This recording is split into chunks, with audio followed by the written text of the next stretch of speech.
Like, just sitting through one episode of Joe Rogan really makes me appreciate just how much shit A, he knows, and B, like how good he is at like stretching out a single topic. Because like, no, but seriously, because like after like 800 something episodes, 4 hours at a time, right? Like you have to learn to I feel like when you're you do talk about current topics and you very much get involved with politics. But as well, like even if it's not current easy. topics, he's very good at like kind of like really extensively like going into a topic to the point where like, a topic that can last maybe 10 minutes on Trash Taste can last up to an hour on the Joe Rogan show. People talk about he's really stretching out that 15-minute mark. Yeah, he's really he's really thinning out his content. How many ads can we fit in here?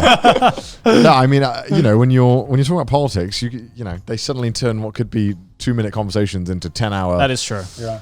Maybe we should do that. Are you fucking kidding me? Are you kidding me? I think the reason people come to watch Trash Taste is to escape political nonsense. I come to Trash Taste to escape a lot of political nonsense. Me too. I'm just like, I just want to talk with the boys. Everyone who talks about it, I feel like no one is educated enough about it. And so when everyone talks about it, I'm like, I don't know which level of education you need in this topic, but I feel that no one has enough because everyone seems to always have some fucking argument that I'm like, what? What the fuck is going on? Right. Like the problem with like a lot of political topics is that the Trash Taste mugs? Oh, are you going to drink water? No, drink coffee out of it? Sorry. You bet your ass. Yeah, okay. I'll take the Liz as well. Give me the Liz. No, because I completely agree. Because a lot of the times there are some topics where you just genuinely don't know. You don't know which side to listen to because both sides are just at each other's throats, and I'm just like, I don't feel like every time someone brings up some kind of political like conversation, because I just don't really care about politics in general, and B, I'm again not knowledgeable about it anyway. Well, you don't care about politics in general. That's taking a stance in itself, Joey. Yeah, wow, right. That's privilege that you have to be able to not. But like everything, like it doesn't matter what it is. It could be like the most far left thing. It could be the most far right thing. And my only two like answers is just, oh, that sucks, or oh, that's good, I guess. Well, I keep up with it, but I do also really despise the era we're in where like it's like all like everything is political.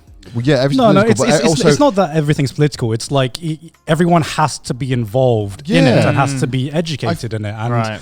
Like everyone needs an opinion. I feel like the main players are all just like YouTubers, and I'm like, I don't trust YouTubers. I'm a YouTuber. I don't trust other YouTubers. I don't trust myself. Yeah, a lot of the shit I say. I know.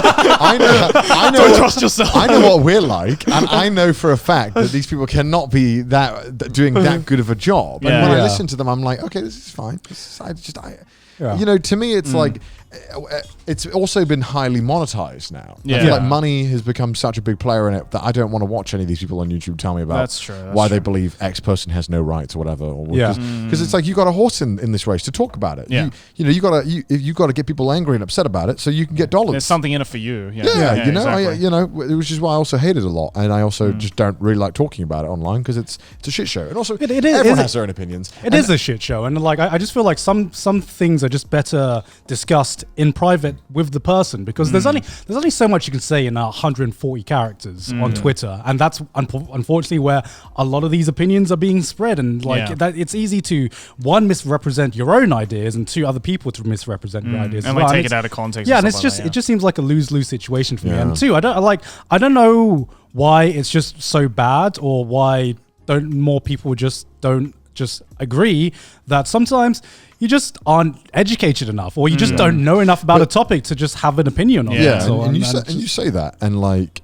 I feel like there's so many things now where we just have so much information on topics where, maybe someone can two parties can present the same.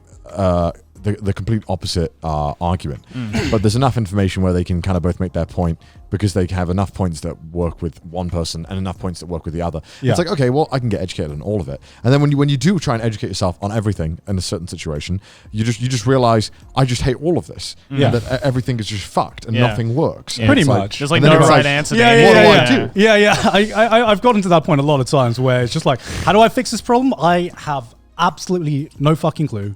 I don't even know where to start. The more I read, the more depressed I feel. And the rest of the world is like first time. It's like, no one knows the answer, and that's why we're arguing. It's like the whole thing with like the you should reduce your energy usage to help combat global warming, and then it's just the whole thing of but then also like BP is like spilling the entire oil supply into like the ocean, and it's like, well, I feel like I'm like not really the problem. I feel like it's not really me. But then you say that, and people get angry, and then it's like, well, and then you're like, well, change it. We should vote against these companies, but that's been proven that doesn't really fucking work half the time, because clearly someone makes a new rule that they can just go like and the whole game penguins. is busted. So no matter how many times you change the rules, it's just not going to turn out to be the game that you want to play. Right? It sucks. It sucks. It all fucking sucks. It does, and that's why we don't talk about it on Trash Taste. sucks. It always goes to the negative for me, which is why I'm just like, I'm on Trash Taste with the boys. I just want to shut off the internet for a while. I want to talk about how I want to be reincarnated as a dog. Okay. It's okay to stop caring. You know, there's just too much. There's way too much. Yeah,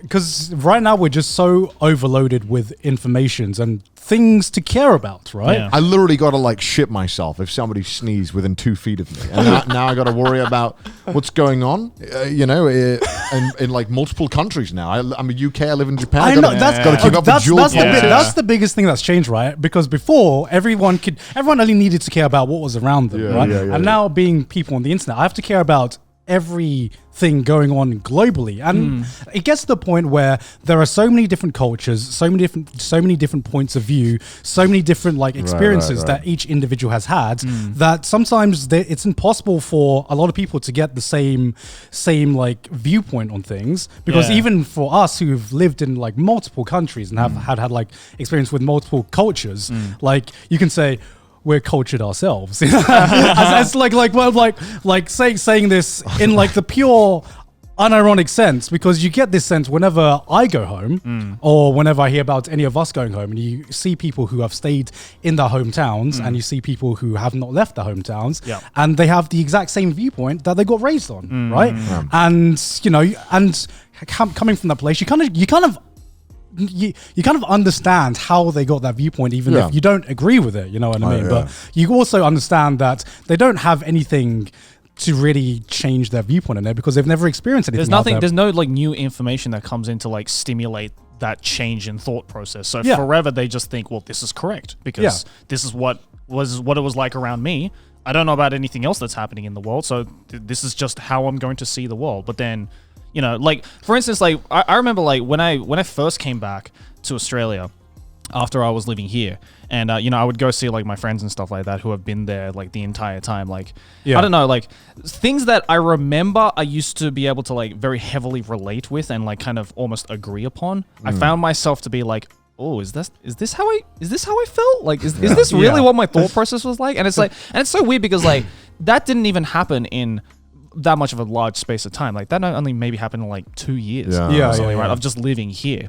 And I think, you know, like definitely like doing YouTube and stuff like that has got me to interact with so many more different nationalities and, you know, cultures and stuff like that. Right? Yeah. You know, doing this job, like you're almost forced to be up to date with everything that's happening in the world, because you have people all over the world who are viewing you, right? So I have this weird pressure of being like, you know, I don't want this like one person from this one country coming into like my streams or whatever and being like, do you know what's happening in my country right now? And me going, no, I don't. Yeah, you get that. Right? You're like, what do you think about the current gentrification of southeast Macau? And you're like, what the fuck? It's like, how the fuck would I know that?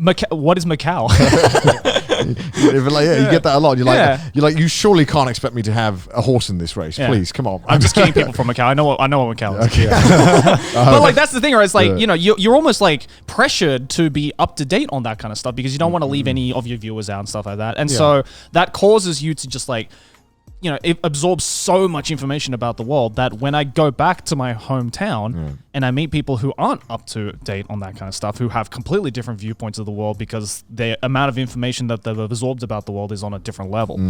It's I don't know, it's like it's a bit of a whiplash to be like, oh, I can't believe I used to think like that. That's kind of weird. I don't even know my own blood type, so I don't even expect people to like learn about like the outside. You know, how do people expect me to keep up with like weird news in some country I've never heard of? I think you should be the one to know your own blood type. I should. I have a blood disease as well. I should know that. But, I have a blood disease. I don't know what my blood type is though. I don't know. Like, he seems pretty irresponsible. Yeah, right. You also had to do like a blood test here. Yeah. And you got shown your blood type. Yeah. Having said that, I don't know my blood type either, even though I've got the same document. What? I'm just as monkey brain as him, apparently. I know it's in the alphabet. Like it's one of them. It's in the alphabet. It's one of the four. What is your blood type? Sigma. Delta. Alpha Sigma. Alpha Sigma. Like D decaf? I don't know, I don't know, and I do, like you said, you do try and educate yourself on some things, but there's just like so much, you can't be expected to keep up with so many things. Like, here's a question then. Like, do you feel like there's a big difference between explaining to someone that's, what kind of your perspective and actually like having the person really experience it and empathize with you? Because I feel like those are two different things. Yeah, I can sit here, I could go back to Wales and explain Japanese culture all day, and they just won't understand it. They'll be like, exactly. Why would you do that? Why would you bow at every word? Why would you say excuse me every 10 seconds? To me, it's kind of like very similar to, let's say, learning a language, where you can explain a language, you can explain grammar structures, and you can explain, how the writing system and stuff works. But there's a difference between understanding how a language works and actually just absorbing it and really getting a feel for the language yourself. I know there's a word for it. Language acquisition versus just like learning how it works on a logical sense. And I feel the exact same way when it comes to cultures and perspective, where there's been so many times where someone has told me about a perspective, right? And you logically like, yeah, I agree with that. They could be making the most sense, but then you kind of maybe move to the country that they're living in, or you go travel there, or you meet more people from that same culture, and you're like, oh, I think I actually get what you're talking about. I think it's like, how when you're growing up and you hear about other countries and you think, oh, it's that funny little thing that country does. Like I know like they would probably do this about Japan a lot. They would just show things like sumo, and they'd be like, oh, isn't that so strange? There's big men in diapers pushing each other around. It's like, it's one of those things, isn't it? But I think that when you get to experience more cultures, your mindset on when you see stuff like that changes a lot. Like you go from thinking, oh, that funny thing, that weird, strange thing, to thinking like, I'm sure there's a story behind it. I'm sure there's a history, there's a culture behind it. I definitely felt that, especially after I started dating Aki, and through YouTube meeting a lot of like Americans, because like in Australia, the image of America is not that glamorous or like positive in any way. Like, I'm just saying it straight up, like, like I don't think the image of Americans in America is a lot of Americans are often like the first people to bash their own country. Exactly. I love you, America. Yeah, but like, it depends on where they're from. Yeah, it depends. Yeah, but like after actually going to America and talking to Americans and stuff like that, that completely flipped open, and I realized, the problem was just kind of my environment that was pushing that agenda, and the media that I consumed that was kind of pushing this sort of negative agenda about American culture and stuff like that. But then when you actually go and you live it out, you see it firsthand, and you see everything else that they don't show, and you're like, oh, actually, it's not as like insane or wacky as like the TV shows or the shit my friends were talking about make it out to be.